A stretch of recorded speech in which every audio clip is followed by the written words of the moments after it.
All right, welcome back, guys, to the latest episode of the Warroom podcast. I'm your host, Mason Wrather, and joining me today is Liam Carr. And we're glad to be back. It's been a couple weeks off. Unfortunately, I was stupid and didn't think how important college football would be and being in fall camp. So we're making up for it now. We're going to drop two. You're going to see this one tomorrow. And Liam, I think we got a pretty good one coming up today. Yeah, hey, took a little while off, but still appreciate the support. I think our YouTube went up like 10 subscribers, even when we weren't posting anything. Instagram has been kind of blowing up, so has the TikTok. Just appreciate all that support so far. We're really excited for this season. Really excited to talk more about football, and it's finally getting some great news, Mason. I think we have a good, quick 30-minute kind of what we're hoping for. Episode today on some fun things, Mason. Yeah, absolutely. Because if you want to get into the meat of what we talked about this offseason, our predictions, we did a divisional preview of every single division, but it's kind of funny. We're starting to see some of our takes from about 2 months ago come to fruition. Like today, Joe Flacco's named the starter for the Browns. Daniel Jones named the starter for the Colts. The Cowboys are just being the Cowboys. And that team that we said was favored in 11 of their games, well, their rookies starting to show up. You're going to find out all of that in this quick mini bite series, the War Room podcast, because it is officially open. This is the War Room, presented by the Sideline Journal, where the film doesn't lie. Let's get to work. Cleveland Browns, they've had an offseason of drama. They almost lost their franchise player. They pay him $40-something million. They go into the draft. They take a running back that's not even going to sign his rookie contract and play. They go and reach on a quarterback in the third round with Dillon Gabriel. They trade for Kenny Pickett. They re-sign Joe Flacco. And then to top it off, because of their owner, they go take Shedeur Sanders. They've invited this offseason of drama, this entire circus, and to make matters even worse, we saw, Shedeur go ball out in his first preseason game, which props to him. But then, Liam, why aren't they giving him first-team reps? Mason, I'm just confused as you are and probably everybody else. And it's not just about Shedeur, but don't forget they have Tyler Huntley. Elephant in the room, don't forget about Deshaun Watson. They have 6 quarterbacks on their roster. Most of the time, teams will have 2 on their roster and then have 1 on the practice squad. So we're looking at 3 guys that they're going to keep. And so now you're looking at Joe Flacco named starter, right? So he's going to be there for the season. So now we have 2 spots to fill. And it's between Tyler Huntley, Kenny Pickett, and the rookies, Shedeur and Dillon Gabriel. I don't understand any of this because you're trying to recreate the magic you had in 2023 with Joe Flacco, which, can I just say, when I was looking back at that, in 2023 they had 5 starting quarterbacks, at least 1 game a week. And they went 11-6 and made it to the playoffs. Insane. I find that insane. Looking back at it now in 2025 and what we're dealing with the Browns, to know that they went 11-6 just 2 years ago and finished 11-6 with Watson, DTR, PJ Walker, Joe Flacco, and Jeff Driscoll. It's just hilarious to me that the Browns have just this terrible organization that now in 2025 we're still dealing with this quarterback battle controversy. It's just brought upon themselves with that signing of the fully guaranteed Deshaun Watson, because they're going to be stuck with him this year and 2026. That's when his contract will be up and they can let him go, but he has a no trade clause, so he's going to determine where he goes. Joe Flacco has 1 year left. So are we looking at Shedeur starting in 2027 or Dillon Gabriel? Who is that? Who the starter will be in 2027? Because they're going to play Joe Flacco, Deshaun Watson in 2026, and 2027 is now left open. So Mason, what are they going to do? Are they even going to play Deshaun Watson again? Yeah, so I'm glad that you pointed out that they went 11-6 in 2023. They had a roster primed to contend with a franchise quarterback they took in 2018. Then they got rid of him. Then they go get Deshaun Watson. And that roster that they had built around to go compete, it's now older, it's decayed, and it's fraying at the seams. And you saw it last year when they went 3-14. The roster of 11-6 is built off of their offensive line and Nick Chubb. Nick Chubb is gone. Joel Bitonio, Wyatt Teller are older. Jedrick Wills is out the door. Jack Conklin is out the door. So, whatever foundation they had there to be successful is gone. And Deshaun Watson is never going to take another snap for the Cleveland Browns ever again. Oh. He is done. They are going to eat the dead cap hit next offseason. And I just think it's a disservice what they've done to the two rookie quarterbacks they've taken, and both Dylan Gabriel and Shedeur Sanders, because this team is nowhere close to competing. This is a push-wash year of Kevin Stefanski trying to save his job, of the veterans in that locker room trying to convince themselves that they can compete when they just can't. They lack the young offensive firepower. Their defense is fraying at the seams. On their defensive line, other than Myles Garrett, there isn't a pulse there. Denzel Ward's rapidly getting closer to 30, and yes, he is still elite, but you have him on a massive contract and your quarterback depth behind them is almost non-existent. You try to replicate your run game taking Quinshon Judkins very early in the second round. Well, he's embroiled in a legal battle. And so I just don't see any possible way for either of the rookie quarterbacks to be successful. And I didn't want to believe the conspiracy theories of fans out there, but I'm just starting to think that, yes, as a football coach, there's a football element to it, but there's also an organizational element to it. And Jimmy Haslam has been an organizational disaster for the Browns since he brought them back. And this pick of Shedeur Sanders just screams to me, hey, we've got nothing going on in Cleveland, so we'll invite this circus here, not give him a chance to succeed, prop him up to let him have his moment in a preseason game, and then we're going to roll out a fossil in Joe Flacco. So, I mean, I just think it's par for the course of what goes on in Cleveland. 2026, 2027, I don't think any of the quarterbacks on this roster will be playing then. It'll be a bright, new, shiny quarterback of the 26 class, and this roster is going to be night and day different. Andrew Berry, Kevin Stefanski are going to be out of town, and it's just going to restart the cycle of misery for Browns. Yeah, it's just terrible ownership because, hey, let's just say that Shedeur is what he is that we saw in the preseason game. Now it's preseason. He was going against third, fourth, fifth strings and guys that are just trying to not play in the UFL this year. And he balled out, you know. But, I mean, let's say we start him this year as the Browns. And then is the team really built around him to succeed? I mean, we've seen this how many times in the past decade of teams, you know, management rushing the rookie quarterback, and then they just turn into complete failure because they're not ready around him. So, you know, Shedeur then starts because that's what everybody else wants. That's what you hear on ESPN every morning. That's what the NFL would love, and that's probably what the Browns would love because, you know, they would sell more tickets, more popularity, more hits on social media, more people talking about them, better value. You know, but then he's just probably going to fail. You know, you got Jerry Jeudy, who I like, but as a wide receiver one, that's a little tough. He showed that he could do it in one game last year, and then they signed Isaiah Bond. David Njoku's pretty good, but now you got Judkins, and you know, just the O-line isn't ready, the whole defense isn't ready. I don't know, and so I just think if you try to, you know, if there is a fire going on, which I think there is, if you try to put it out with Shedeur or Dylan Gabriel, it's not going to get any better. So why rush it and like ruin both of their careers? I just think it's a miserable situation where everybody's going to lose, and I wish it wasn't the case. But Browns fans, you let us know. Are we making this too dramatic? What do you think? Are you excited about Joe Flacco being your starting quarterback? Do you want to see Shedeur Sanders, or do you want to see Kenny Pickett? Sound off below. Let us know. You know, kind of now taking at the other news that came out talking about quarterbacks is today Shane Steichen got up on the stand and said that Daniel Jones is going to be the starting quarterback for the Colts.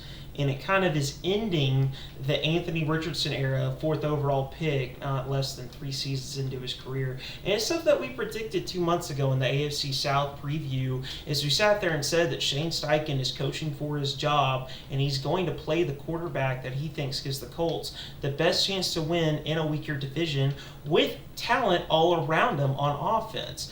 And it sucks for Anthony Richardson because he was way overdrafted. He was drafted on potential, nothing he ever showed on tape, and he just hasn't progressed the caliber that you need to be able to be a starting quarterback in the league. And he's run out of apologies. He's run out of patience there in Indianapolis. And I think, Liam, you have some stats to back up why Shane Steichen made this decision. Sure. Just the stat is QBs that have attempted 175 passes in the past 2 years, Anthony Richardson ranks 55th out of 55 in completion rate and 50 out of 55 in touchdown to interception ratio. And then also 55 out of 55 of accuracy, but that's kind of the same as completion rate. There's just like small differences, but yeah, I mean, not a good sound. You said nothing on tape, but like, there's sparks where you're like, oh, this guy could be incredible, but then he does some stupid like 10 yards, throws the ball 10 yards over like a guy doing a slant or just a quick out route. The inconsistency is too tough to manage. When their head coach went on that stage this morning and said that, yeah, Daniel Jones is going to be our guy, there's not a whole lot of excitement in his eyes. He's like the opposite of the Bryce Young situation, the Shador situation. I don't know. Maybe not Jackson Dart, but he's the opposite because Anthony Richardson came into the Colts and honestly had a fantastic surrounding cast with his wide receiver room, tight end, O-line, running back, defense. It was pretty good. It wasn't amazing, but it was pretty good. A lot better than we've seen other quarterbacks. Gardner Minshew went 8-9 with Week 18 to go to the playoffs with this roster. I mean, I don't think he could have entered a better situation. Yeah, and Gardner Minshew's the ultimate backup quarterback next to Ryan Fitzpatrick. So, Anthony Richardson, it's hard to defend him. And as somebody that really believed in Anthony Richardson, looking at his potential, to say his time is up, I feel awful. But it's like he needs more time. Well, he's been in the NFL for 3 seasons. Well, he was injured. Well, the time we've seen, there's been zero improvement, Mason.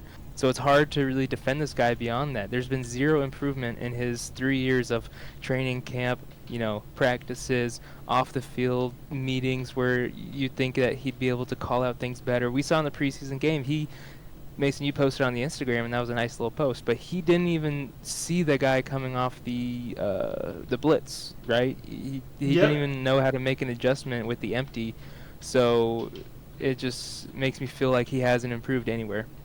Yeah, I mean, that's a day one insult for a quarterback. You've got smash pressure presenting on both sides. Your O-line is calling 5-0, 5-0 stack, and they're sliding it to the side they think the smash pressure is coming from. So then on the man sift side, the 2 O-linemen on that side, they are counting 1 to 2, and they're sifting inside to let the widest rusher, the rusher with the longest path to the quarterback, he's going to be unblocked because you've got 5 protectors for 6 rushers, and it's the quarterback's job to transition his eyes to his alert and throw it. And Shane Steichen schemed it up perfectly. He had wide open routes as a flat presence. The O-line picked it up perfectly, but Anthony Richardson's eyes went away from his protection, looked at the opposite side of where the smash pressure was coming from, corner linebacker blitz, and he's missing. And you can't do that year 3 of trying to say that you're a starting quarterback. And say what you want about Daniel Jones, he's not the exciting option. He is only 27 years old.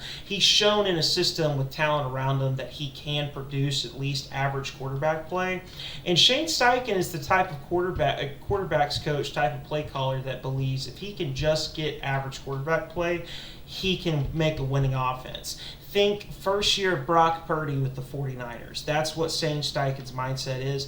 And I would kind of believe it because if you look at their team, I mean, we say they have a wide receiver by committee, but it's also because their wide receivers are that good. Josh Downs, Adonai Mitchell, and Michael Pittman is a really strong top 3. You add in Alec Pierce. I even forgot about him. You add him into that as a deep threat. He was the leader receiver. Yep. And then Tyler Warren taking him at 14 overall and Jonathan Taylor in the run game. And they have a very good offensive line. The team, I think, is going to be competitive and be built to win football games. And this move might save Shane Steichen's job. Colts fans might not be happy about it. They might gnash their teeth at it. They might not want to forgive it. But I think this is honestly the best thing that could have happened this offseason for your organization just because you are not tying yourself to a quarterback that can't do it just because of where you drafted him. We saw the 49ers overcome it, taking Trey Lance 3rd overall, and you got to take massive swings in this league at this position. But what I think makes a good organization is knowing when to pull the plug. And hopefully the Colts have realized that with Anthony Richardson, and it pays off for him. Yeah, I mean, even though it's crazy just that Daniel Jones is the better option because everybody brings up he's already played 70 games, so give Anthony Richardson 70 games and he'll be better. they'll say that he's way better than Daniel Jones after 70 games. But Daniel Jones, I just feel like he spins the ball better. He's a little smarter. He is goofy and he has a lot of mess ups. Like the preseason game, just watched it against the Packers. He had that Tyler Warren wheel route where he aired it by like 20 yards in front of Tyler Warren. And then Tyler Warren's first catch in Indianapolis that fans were getting excited about was a hospital ball. Good thing it's preseason and we have our third, fourth stringers out there, because if that was Xavier McKinney, Tyler Warren would have been concussed. You got to pull up that clip for that one. It was a hospital ball. Our safety just gave him an elbow and he went down. I'm a little scared for Daniel Jones. I have to say he's probably the better option, especially with the stats that I just talked about with 175 attempts. Anthony Richardson just ranks awful with completion percentage and touchdown to interception ratio. He's not getting it done. You got to pull the plug like you said. That's the best thing for an organization. And so now we got the Daniel Jones era. I'm excited to see how well the Colts do with such a good supporting cast. Is this going to elevate Daniel Jones' game, and is Daniel Jones going to elevate the Colts' game? I think, yeah. I think it'll at least make fantasy owners of Tyler Warren and Jonathan Taylor a little more excited, just because the passing offense will have some life. But the last point I wanted to make, because it's made me think about it a lot, Jalen Hurts' stock in the eyes of everybody as a quarterback in the league needs to go up, because Anthony Richardson was drafted by Shane Steichen thinking Shane could replicate what he did with Jalen Hurts. But I think this situation proves, at least to me, in my eyes, is that Jalen Hurts is a NFL quarterback and is not a product of his system. He's a product of his work, product of his talent, product of being able to play quarterback in the league. And it's proven to me that you can't just replicate that everywhere that you go. Anyways, I want to hear y'all's takes down below, because I'm so insulated from a football coach's perspective. What do you see as a fan of the Colts? What do you see away from the stats and the way that Liam looks at it? As a fan of the Colts, as a fan of the NFL, what do you think of this situation going on in Indy? We would love to hear from you. Now, looking at another team in the AFC that started to make noise this offseason, first from their head coach getting involved in scuffles in practice, setting a physical tone, to a new rookie running back sensation, freaking returning kickoffs. And then Vegas having them favored in 11 of their games. The New England Patriots, the evil empire of the 2000s and 2010s, might finally be back. Liam, what about this guy do you see in TreVeyon Henderson? Man, I love TreVeyon Henderson. He has been incredible. I mean, he had that preseason game where everybody's talking about him, and unfortunately his stock went way up. So now it's ADP. It's hard to draft him maybe at where he's at since his stock has gone up. But still, I mean, just his explosiveness has been incredible. Yeah, that kick return was amazing. But then, like, you'll see there was like a play where it was first and 10 in the goal line, and it was a run up the middle, like a halfback dive, and it looked like he was maybe going to get 2 yards. But somehow, with just his speed, his explosion, his power, he gets 10 yards out of nowhere. He was falling down from after gaining 5 yards, and he gets across 5 more yards to get the first down. I'm hyped up on him. He looks like he can be something. Taking the starting role maybe by week 5 from Ramondre. People have been upset with him with his turnovers too, and Antonio Gibson, I think he can beat out him. TreVeyon Henderson looks like he'll be the new real deal for the Patriots run game, and then especially behind Mason, a guy you like, Will Campbell. Will freaking Campbell, that dude is a mother effing dog, and he's good at football. So, I mean, for y'all that don't know, I am an offensive line coach, so my eyes kind of gravitate towards the box, towards the big sexies. And Will Campbell, everyone wants to make a controversy about arm size, arm length, hand size. The guy plays with length. He is an incredible quick setter. He's a mauler in the run game. His aiming points, the way that he drives his hat, the way that he finishes blocks. The guy's special, and he's showing up already. I mean, film watchers, if you guys haven't watched that guy, I love the breakdowns that he does, because he's also a former offensive lineman, and he'll really get into the nitty-gritty on the details of that. But Will Campbell is exactly what Mike Vrabel wanted in the 4th overall pick, and he's creating run lanes for TreVeyon Henderson. And TreVeyon Henderson, he reminds me of a rookie Jahmyr Gibbs. Jahmyr Gibbs was entering a crowded backfield, but all he did is he went out and averaged 6 yards a touch. And I see that in Henderson. Henderson might be behind Ramondre Stevenson, Antonio Gibson. But one thing we know he's going to be is the third down back. There's not a better running back in pass pro than him. And he's explosive. You get the guy that on a check down, he's going to turn a 5-yard route into a 20-yard route. So if he's providing value there, that's already shrinked Stevenson's role. And I think just by week 5 with Stevenson's fumbling problems, Travion Harrison's going to show up.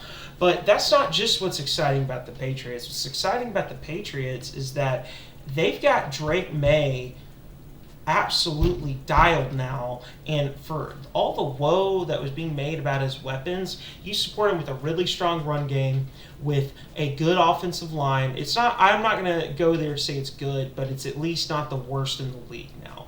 You've got Stephon Diggs, Kyle Williams, you've got Hunter Henry out there. You've got this Efton Chisholm dude that's just lighting it up in camp. And you've got Vegas favoring them in 11 of their games with Mike Vrabel calling the defense. I just see the Patriots being a lot better in their division because I'm a lot lower than I was on the Jets after watching Justin Fields. We think the Dolphins are going to be booty cheeks. And I just think that the Patriots are a very, very trendy wild card pick that a lot of people are not afraid to anoint them. And I'll go ahead and say it. I think the Patriots' floor is 7-10, and I think their ceiling is they could all go ahead and be the 5th seed in the AFC. Yeah, you gotta agree with that. You know, Miami and the Jets look a little rough, but then also look at their schedule. They play New Orleans, Tennessee, and Cleveland back-to-back weeks. So that's pretty fun for them. They got to be excited about that. And then in their depth chart, don't forget that, you know, you brought up Stephon Diggs and Kyle Williams, but they also brought in Mac Hollins, who I'm not saying he's a big fixer-upper, but he's a good utility glue guy. He was for the Bills, and he was at Atlanta 2 years before that. So the line was a problem last year. They've really stepped that up with bringing in Will Campbell. So give Drake May some time. He looked like he could dice up a defense. He looks like he has a beautiful deep ball. You know, that run game looks like it might be pretty good. So, yeah, the Patriots have a lot to look forward to. 11 wins is insane. I'd probably take the under still just because having that big of a jump. But a Mike Vrabel believer and seeing what he's done and getting the guys around him and kind of trying to create what he had in Tennessee when he was so successful. You know, it's nice as a Patriots fan for after Tom Brady, you went from, what's his name, Mac Jones, to you had Jacoby Brissett for a while, and now you finally got a light at the end of the tunnel after a few bad years. You might be back in the NFC East. Yeah, I mean, we'll just have to see how it plays out. My final point I wanted to make about him is the Bengals are now listening to trade offers for Trey Hendrickson. They've got Drake May on his rookie contract. They want to go compete. They have all the draft capital. My prediction is if Trey Hendrickson gets traded, it's going to be the first second-round pick to the Patriots, and the Patriots are going to then hit their 11-win total. But y'all let us know. What do you think? Do you think that the Patriots are as high or as good as we're making them out to be? Do you think Trey Hendrickson ends up there? Or are we way too high on them and we need to pump the brakes? Sound off below, drop your take. We'd love to hear from you. So now going out to the NFC for a team on the block that we've talked about, that we've tried to temper our expectations for. But the Carolina Panthers, they have strung together a really good offseason. Tedero McMillan's looked like the real deal. Dave Canales has that offense functioning. Chuba Hubbard is freaking running. That offensive line behind Robert Hunt, Ike Ekwonu, Taylor Moton is churning. And everyone was talking about Jimmy Horn, and even as good as he was, he's probably not even going to make that wide receiver room. Because, I mean, after T-Mac, they've got Jalen Coker, they've got Hunter Renfrow, they've got Adam Thielen. They have a very good stable of weapons on offense, led by Bryce Young, led by Dave Canales. And Liam, is it too crazy to say that I'm looking at a top 15 offense right here? No, Mason. I mean, as soon as the draft was over and they got Tedero McMillan, we've been saying that their offense is going to be pretty good. A big step from last year. You know, Chuba Hubbard was a top 10 back. He finished 8th in rushing yards last year, and he didn't play. He only played 15 games. So, and then they saw what they had. They signed him to like a 4-year, $80 million contract, which is fantastic for him. And then Tedero McMillan, you said he looks like everything he was promised. Yeah, he's had a great training camp, and that's been, you know, not everybody buys stuff on that, but his preseason game, he had like one play is all we needed to see, and it was it was a deep ball, contested, over the shoulder, a little bit of a fade. It was incredible. And Tedero was going to be that wide receiver one that they needed. Adam Thielen, I don't think, was the wide receiver one they needed. And then Xavier Legette was not the wide receiver one they needed. Neither Jalen. Tedero is that guy that's going to demand those. I forgot to even say Xavier Legette in that wide receiver room.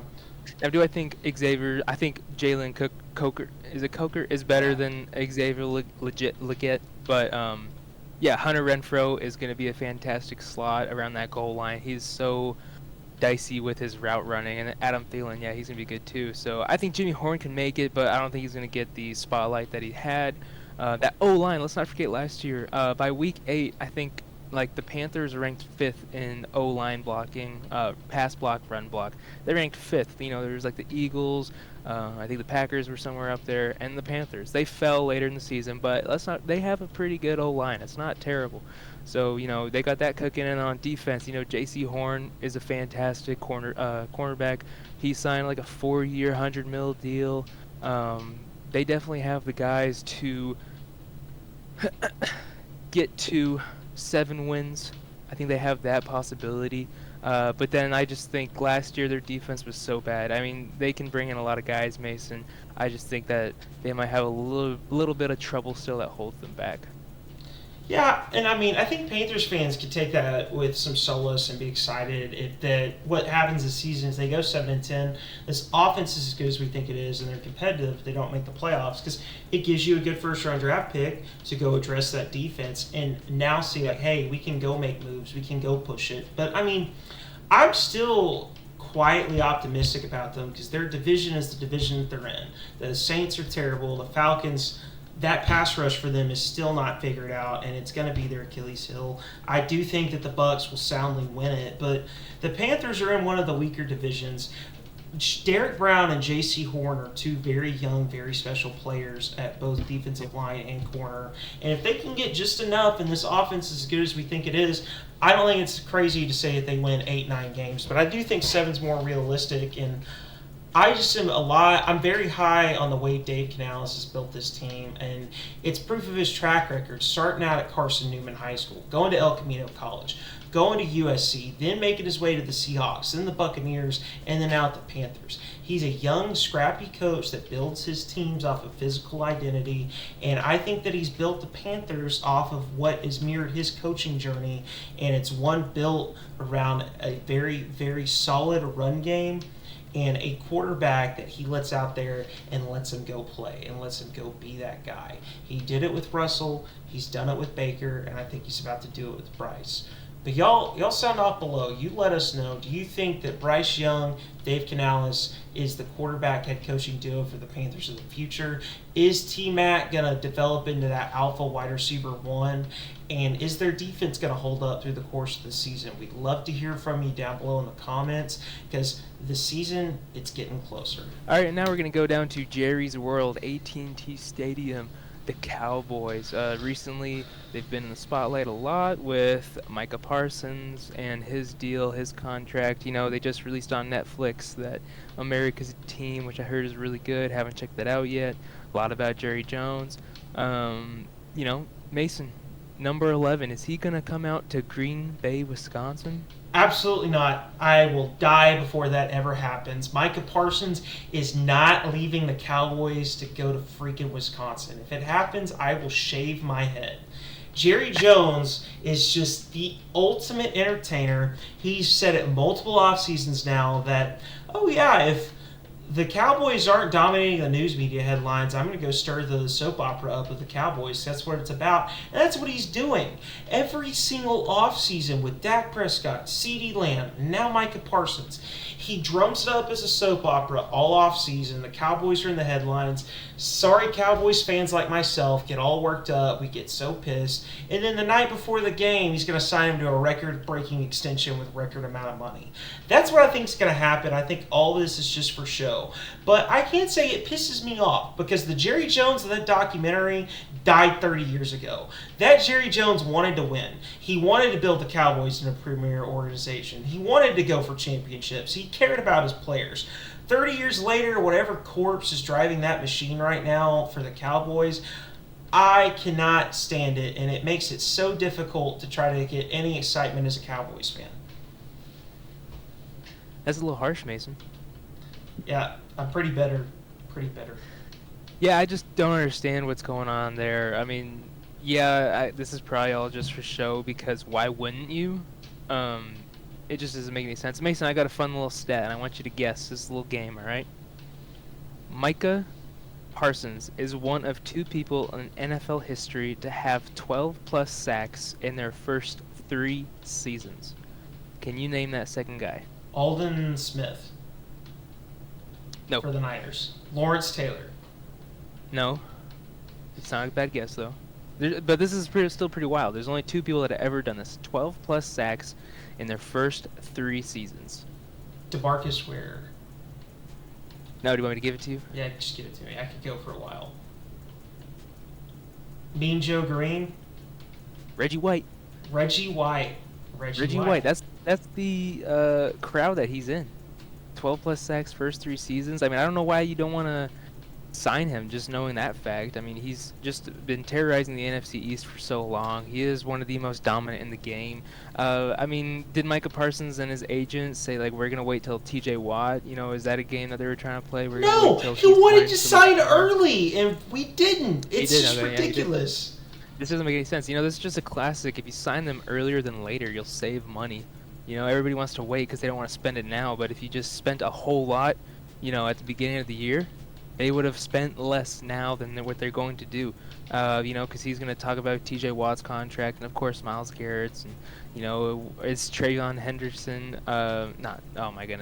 is Trey Hendrickson waiting on, you know, Micah Parsons to see what he does. This is just a terrible game being played right now. Jerry Jones, I mean, they haven't been successful for a long time with what his soap opera is, what I guess he described it. You know, Mason, I just don't think the Cowboys are going to have they're not going to be a winning team, you know, until he leaves. And I don't disagree with that, and that's what's just so difficult being a Cowboys fan, because yes, the Cowboys fans, myself included, we're so delusional. We think every year it's going to be our year.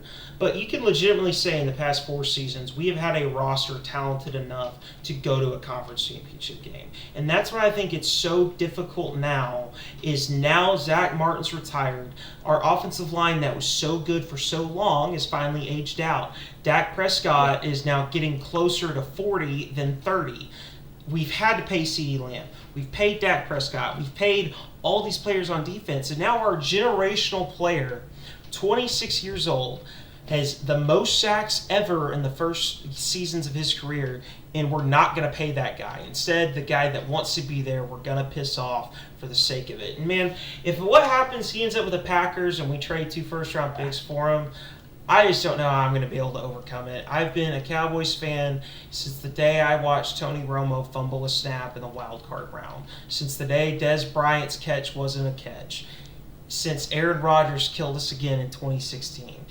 I got through Jason Garrett clapping. I got through Bon Man Mike McCarthy. But if we trade Micah Parsons because we're too cheap to sign him, that is my last day as a Cowboys fan. Just saying.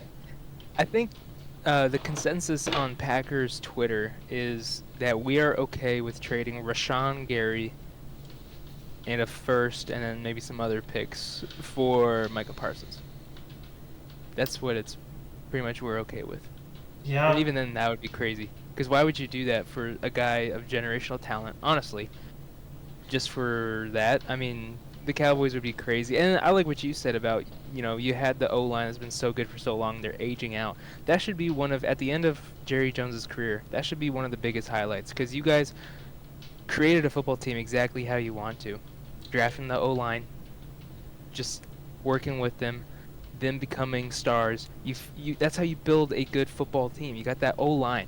And then what did they do with that? They just kind of wasted those years. They had, you know, difficulties with quarterback, now Dak getting hurt. You can't help that. But then you just can never really put the team together, and now your O-line is aging out, and you're going to have to restart all over again. You know, that's a long process. It's not a fun process, but it's a long, good process. And you wasted the O-line's careers.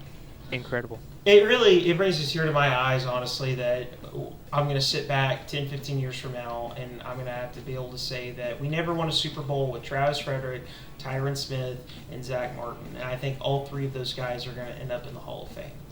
But anyways, I think that kind of wraps up the offseason drama that's going on. And, I mean, we're going to keep watch on it. We're going to keep looking and see what happens with Micah Parsons. I mean, the Commanders have some crap going on right now. They're saying they're going to trade Brian Robinson for a new kid on the block. And Bill Crockett. Yep, Breece Hall might be on the market. Terry McLaurin is still holding out. Trey Hendrickson's still holding out. There are a lot of questions that we're waiting to see, and we're excited to watch them with you. So we hope you keep locking in with us. Tune into the Warroom podcast. I'm now out of fall camp, and we're going to get back to regularly scheduled programming of a weekly episode, always dropping on Wednesday mornings, and we hope to see you tune in for the next one. You got anything else, Liam?